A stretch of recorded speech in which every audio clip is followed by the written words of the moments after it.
أما بعد فأعوذ بالله من الشيطان الرجيم بسم الله الرحمن الرحيم كل نفس ذائقة الموت ثم إلينا ترجعون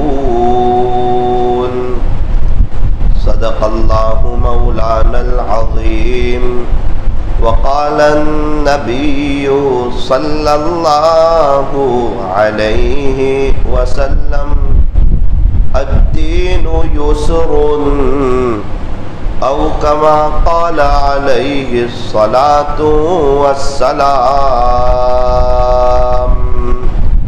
محبت سے درود شریف پڑھ لیجئے۔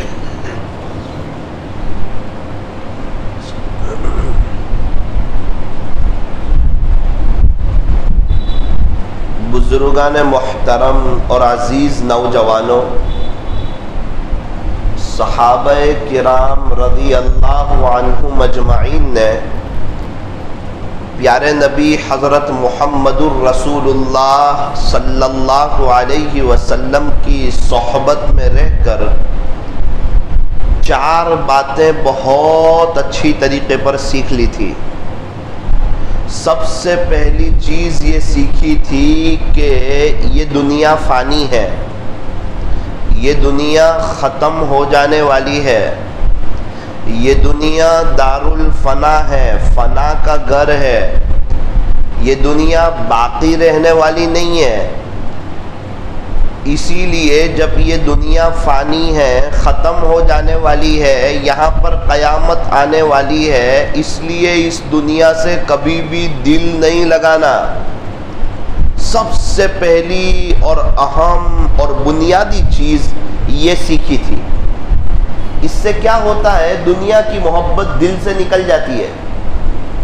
پھر انسان بزنس پہ جاتا ہے، لیکن جب نماز کا وقت آئے تو وہ اللہ کے دین کو پہلے نمبر پر رکھتا ہے، دنیا کو دوسرے نمبر پر رکھتا ہے، اسی لیے دنیا اس کے قدموں میں آتی ہے۔ اور جو آدمی دنیا کو پہلے نمبر پر رکھتا ہے، وہ دنیا، جس دنیا کو اللہ نے آج تک محبت کی نظر سے دیکھا نہیں، اس دنیا کی حیثیت اللہ کے نزدیک مچھر کے پر کے برابر بھی نہیں۔ یہ دنیا کو انسان جب محبت کی نظر سے دیکھتا ہے تو وہ خدا کی نظر رحمت سے گر جاتا ہے، بے چین رہتا ہے، پریشان رہتا ہے، حالات میں رہتا ہے، تکلیفوں میں رہتا ہے، سسکتا رہتا ہے، بلکتا رہتا ہے، عاملوں کے چکر کاٹتا رہتا ہے، اس کو برکت نہیں ہوتی، بیوی بچے اس کے نہیں ہوتے، اس کی زندگی تلخ ہوتی ہے، جتنی عمر بڑھتی جاتی ہے دشواریاں بھی بڑھتی جاتی ہے۔ وجہ کیا ہے؟ فرمایا کہ جس دنیا کو اللہ نے محبت کی نظر سے دیکھا نہیں، جس کی دنیا ہے وہ تو محبت کی نظر سے نہیں دیکھ رہے، لیکن ایک انسان جو مر جانے والا ہے، یہ دنیا یہیں رہ جانے والی ہے، اور یہ انسان اس دنیا کو محبت کی نظر سے دیکھتا ہے، اللہ تعالیٰ اس بندے سے ناراض ہوتے ہیں۔ اسی لیے فرمایا حب الدنیا رأس کل خطیئہ، کہ دنیا کی محبت یہ تو تمام برائیوں کی جڑ ہے۔ جتنے کرکٹر ہیں ان کا بھی انتقال ہو جائے گا، جتنے ہیرو لوگ ہیں ان کا بھی انتقال ہو جائے گا، ہماری فیملی، ہمارے بچے، ہمارے رشتہ دار، ابھی جالود میں جتنے لوگ ہیں، ہم لوگ سب ایک دن آئے گا، ہم لوگ سب دنیا سے چلے جائیں گے، ہمارے مکان، ہماری دکان، ہماری زمین، ہماری جائیداد، اس پر قیامت آئے گی اور یہ سب چیز ایک دن ختم ہو جانے والی ہے۔ قرآن کریم میں اللہ تبارک و تعالی نے اعلان فرمایا کل من علیہا فان، ایک وہ دن آنے والا ہے ہر چیز فنا ہو جائے گی، ختم ہو جائے گی، وَيَبْقَى وَجْهُ رَبِّكَ ذُو الْجَلَالِ وَالْإِكْرَامِ، صرف اور صرف تیرے رب کا جاہ و جلال باقی رہے گا۔ فَبِأَيِّ آلَاءِ ربکما تکذبان، اے انسانوں اور اے جناتوں کی جماعت، تم اپنے رب کی کون کون سی نعمتوں کو جھٹلاؤ گے؟ کب تک جھٹلاؤ گے؟ اللہ کو ناراض کر کے کہاں جاؤ گے؟ یہ زمین اللہ کی ہے، ابو ناراض ہو، ابو کے گھر میں اچھا نہیں لگتا، جب اللہ ناراض ہو پھر اللہ کی زمین پر اچھا نہیں لگتا۔ اللہ تعالیٰ بڑے رحیم ہیں، بڑے کریم ہیں، بڑے قدردان ہیں، گنہگاروں سے بھی پیار کرتے ہیں، جو اللہ کو ناراض کرتے ہیں انہیں مخاطب کر کے عجیب جملہ کہتے ہیں، فَأَيْنَ تَذْهَبُونَ، او میرے بندو، او میری بندیوں، کہاں جا رہے ہو؟ کہاں کہاں کہاں؟ اللہ کو چھوڑ کر، اللہ کے نبی کو چھوڑ کر، جس کی دنیا ہے، جو بادشاہ ہے، جو شہنشاہ ہے، جس کے ہاتھ میں آپ کی خوشیاں ہیں، جس کے ہاتھ میں آپ کی عزت اور ذلت ہے، جس کی دنیا ہے، جس نے آپ کو پیدا کیا، جس نے آپ کو زندگی دی، جو آپ کو موت کی گھاٹ اتارے گا، قبر میں جو اللہ آپ کو کام آئے گا، مرنے کے بعد جو اللہ آپ کو کام آئے گا، جو اللہ آپ کو کامیابی دے گا، آپ کی بیوی بچوں کو آپ کی آنکھوں کی ٹھنڈک بنائے گا، وہ اللہ جو آپ کو بار بار حج عمرے کرا سکتا ہے، وہ اللہ جو آپ کو شاندار موت دے سکتا ہے، وہ اللہ جو آپ کی قبر کو جنت کا باغ بنا سکتا ہے، اس اللہ کو چھوڑ کر، ایسے پیارے رب کو چھوڑ کر کہاں جا رہے ہو؟ کیا سوچ رہے ہو؟ کیا پلاننگ ہے؟ کیا ارادہ ہے؟ کون کامیاب ہوا آج تک اللہ اس کے رسول کو ناراض کر کے؟ فَأَيْنَ تَذْهَبُونَ، میرے بندو کہاں جا رہے ہو؟ یا ایھا الانسان، اے انسان، ما غرک بربک الکریم، تجھے تیرے رب سے کس چیز نے دھوکے میں ڈال دیا؟ ایسا کیا تجھے تکلیف ہوئی اللہ سے کہ تجھے اللہ کے نبی کا طریقہ، ان کا چہرہ، ان کا لباس، ان کا کلچر اور ان کا انداز اور ان کا ماحول تجھے اچھا نہیں لگتا؟ ایسی کیا کمی تھی میرے نبی میں؟ تو کہتا ہے مجھے ان سے محبت ہے، کوئی ان کے خلاف بولے تو برداشت نہیں کرتا، اور تیرے گھر سے تو ان کی سنتوں کے جنازے نکالتا ہے۔ اللہ کو ناراض کر کے وقت کا بادشاہ بھی کامیاب نہیں ہو سکتا، تو کہاں سے کامیاب ہوگا؟ اور یہ کرکٹر، کئی کرکٹر خالی ہاتھ چلے گئے، اتنے ورلڈ کپ جیتے، تجھے ایک کپ نہ دیا، چائے کا کپ نہ دیا، یہ سب میچ بھی جیت گئے تو بھی تیری آخرت تو بنے گی نہیں، ان کی تو دنیا بن رہی ہے، تو کیا کر رہا ہے؟ تو کہاں جا رہا ہے؟ یا ایھا الانسان ما غرک بربک الکریم، اے انسان تجھے تیرے رب سے کس چیز نے دھوکے میں ڈال دیا؟ تو یہ پہلی چیز سیکھی تھی صحابہ نے کہ یہ دنیا فانی ہے، ختم ہو جانے والی ہے۔ دوسری بات سیکھی تھی کہ آخرت باقی رہنے والی ہے، ہمیشہ ہمیش کی زندگی، ہمیشہ ہمیش کی لائف، لامحدود زندگی، کبھی نہ ختم ہونے والی، کبھی نہ فنا ہونے والی۔ فرمایا آخرت سے دل لگاؤ، آخرت کے لیے تیاری کرو، دنیا کے لیے اتنی تیاری کرو جتنا دنیا میں رہنا ہے، 60-70 سال بہت مختصر، اور آخرت کی اتنی تیاری کرو جتنا آخرت میں رہنا ہے۔ کتنا رہنا ہے؟ 1 کروڑ سال، 1 ارب سال، 1 خرب سال، 1 خربوں سال کا اینڈ ہی نہیں ہے اس کا جو ایسی زندگی آنے والی ہے اس کی تیاری کی کوئی فکر نہیں۔ کہاں ہے تمہارے پردادا؟ ارے ان کے ابا کہاں ہیں؟ 100 سال پہلے والے جالوت میں رہنے والے کہاں ہیں؟ جالوت کے بازار کو آباد کرنے والے کہاں ہیں؟ یہ زمینوں کے اوپر جن کے نام تھے پھر ان کے مرن داخلے بنے، وہ کہاں ہیں؟ کیا تمہارے مرن داخلے نہیں بنیں گے؟ کیا تم کچھ لے کر جاؤ گے؟ کیا تمہاری کفن میں جیب ہوگا؟ کیا تمہاری قبر میں الماری ہوگی؟ کیا یہ ہیرو اور یہ کرکٹر اور یہ ٹیمیں اور یہ موبائل اور یہ نیوز اور یہ یوٹیوب، بلکہ کہوں امام یوٹیوب، کیا یہ تم کو قبر میں کام آئیں گے؟ نا نا نا نا نا نا۔ الیوم نختم علی افواہہم، قیامت کے دن ایک وقت ایسا آئے گا تمہارے ہونٹ بند کر دیے جائیں گے، اللہ حساب کتاب لے رہے ہوں گے، وتکلمنا ایدیہم، تمہارے ہاتھ بولیں گے کہ موبائل کا کیسا استعمال کیا تھا، وتشہد ارجلہم، اور تمہارے پیر گواہی دیں گے کہ چل کر کے کہاں گئے تھے، گناہوں کی طرف گئے تھے یا مسجدوں کی طرف گئے تھے۔ ایک انکم ٹیکس والے کو حساب نہیں دے سکتے، اپنے اللہ کو کیسے حساب دے سکیں گے؟ نیک ہو جاؤ، نبی کے طریقوں پر آ جاؤ تو اللہ کو رحم آئے گا، اللہ پیار کریں گے۔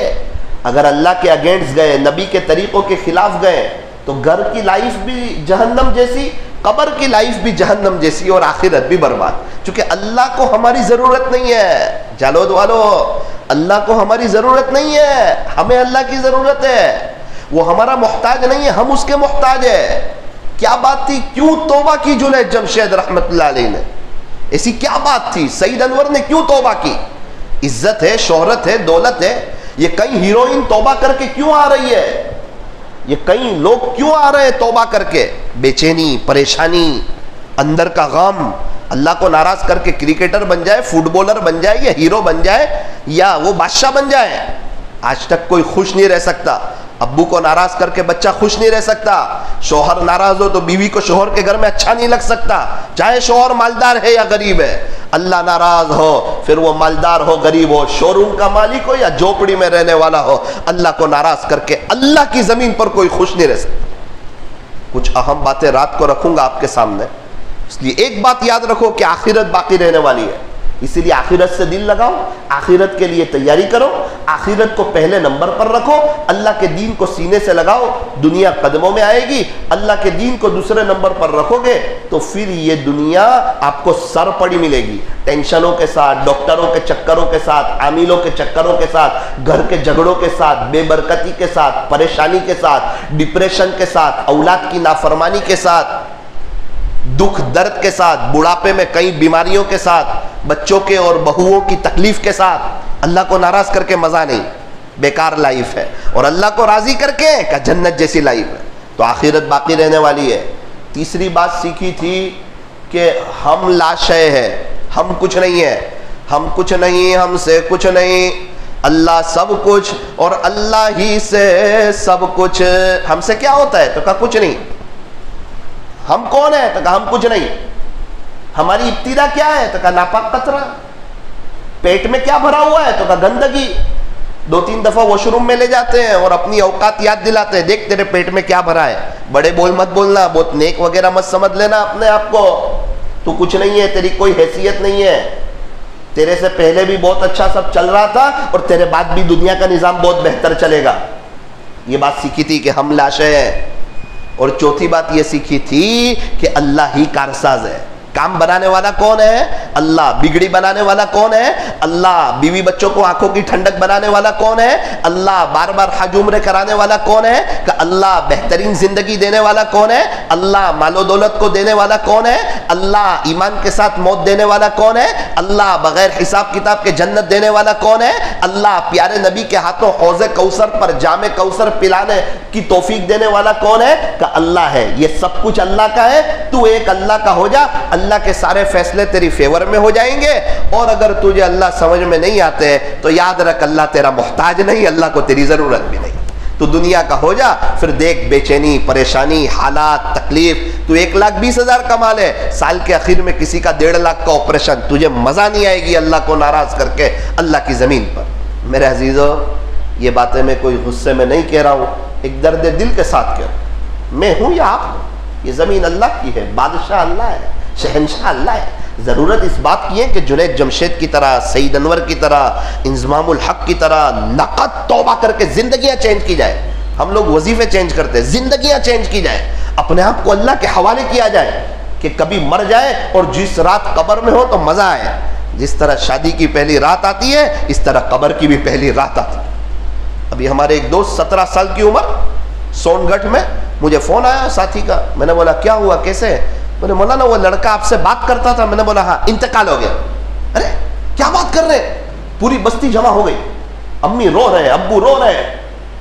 اس وقت احساس ہوا کہ ثاقب یہ مت سمجھنا 100 سال بعد ہی جائے گا، جب اس اللہ کی طرف سے بلاوا آ جائے انسان چلا جاتا ہے۔ تو نیت کرو انشاءاللہ زندگیاں چینج کریں گے اور اللہ کو راضی کر کے جائیں گے اور ہمیشہ ہمیشہ کی آخرت بنائیں گے انشاءاللہ۔ کرو گے انشاءاللہ۔ مستورات میں بات ہے، کہاں پر ہے؟ جماعت خانے میں 3 بجے۔ آپ سب اپنی مستورات کو بھیجو، بلکہ اس کی دعوت چلاؤ، مجھے کچھ اہم باتیں کرنی ہیں ان سے، چونکہ مستورات کو بات سمجھ میں آتی ہے تو گھر کا ماحول چینج ہوتا ہے۔ ان کو بتاؤں گا کہ شوہر کے ساتھ کیسے رہنا، جس عورت سے اس کا شوہر خوش، اس سے اس کا اللہ خوش، شوہر کا دل کیسے جیتا جاتا ہے، بچوں کی تربیت کیسے کی جاتی ہے، پھر آئے گا گھر میں چین، سکون اور بہار انشاءاللہ۔ اس لیے آپ تمام حضرات سے گزارش ہے، اپنی بچیوں کو، اپنے بیویوں کو، سب کو بھیجنے کی کوشش کریں گے انشاءاللہ 3 بجے، اور رات میں یہیں پر مجلس ہے عمر فاروق میں، عشاء کی نماز سب وہیں پڑھے، وہاں بھی کچھ اہم اور کام کی باتیں ہمیں کرنی ہے۔ آخری ایک بات بتا دوں، جمعہ کے دن عصر کی نماز کے بعد، جمعہ کے دن عصر کی نماز کے بعد اپنی جگہ بیٹھ کر جو شخص 80 مرتبہ پڑھے اللہم صلی علی محمد النبی الامی وعلی آلہ وسلم تسلیما، 80 سال کی عبادت کا ثواب، 80 سال کے گناہ معاف۔ اللہ اکبر، کیا اللہ کے خزانے کھلے ہوئے ہیں اور کیسا دے رہے ہیں، لینے والوں کی کمی ہے۔ اللہ والے کبھی نہیں چھوڑتے اس عمل کو، ہم لوگ تھوڑا جلدی پڑھ لیتے بغیر دھیانی کے۔ اللہم صلی علی سیدنا محمد النبی الامی وعلی آلہ وسلم تسلیما، کیوں 5 منٹ میں ہو جائے گا، تھوڑا 6.5 منٹ میں پڑھ لینا، اللہ اور اللہ کے نبی خوش ہو جاوے۔ کیا دے رہے وہ تو دیکھ، 80 سال کی عبادت کا ثواب دے رہے، اور بغیر اہمیت کے۔ ایک گراہک کے ساتھ بات اچھی طرح کرتا ہے کہ 200 روپے ملیں گے، اور 80 سال کی عبادت کا ثواب مل رہا ہے، اور سمجھ میں بھی نہیں آ رہا ہے کیا پڑھ رہا ہے۔ ایسے نہیں ہونا چاہیے، اللہ تعالیٰ ہمیں صحیح سمجھ عطا فرمائے۔ تو اور ایک عزت ملنے کا وظیفہ ہے، جمعہ کے دن مغرب کی نماز کے بعد، جمعہ کے دن، آج جب جمعہ ہے نا، اس کو اردو میں سنیچر بولتے ہیں، تو جمعہ ہمارے یہاں عام طور پہ جمعہ کے دن مغرب کی نماز کے بعد، یا معزو، یہ اللہ کا نام ہے، معزو، یا معزو، جو شخص 41 مرتبہ پڑھے گا، 41 مرتبہ، اللہ تعالیٰ اس کو اتنی عزت دیں گے کہ وہ تعجب میں رہ جائے گا کہ اتنی عزت بھی کسی کے پاس ہوتی ہے۔ اچھا، یہ بات حدیث شریف میں نہیں ہے، یہ اللہ والوں کے تجربات کی بات ہے، اس کو مجربات کہتے ہیں۔ کتنی مرتبہ؟ 41۔ کیا پڑھنا ہے؟ یا معزو، اللہ تعالیٰ عزتیں بھی خوب دیں گے، اور ایک وظیفہ ہے جس سے مال بہت آتا ہے۔ اللہ کے نبی نے ایک صحابی کو بتایا تھا، کوئی پیر صاحب کا بتایا ہوا نہیں ہے، وہ انشاءاللہ رات کی مجلس میں عرض کروں گا۔ آمین، وآخر دعوانا الحمدللہ۔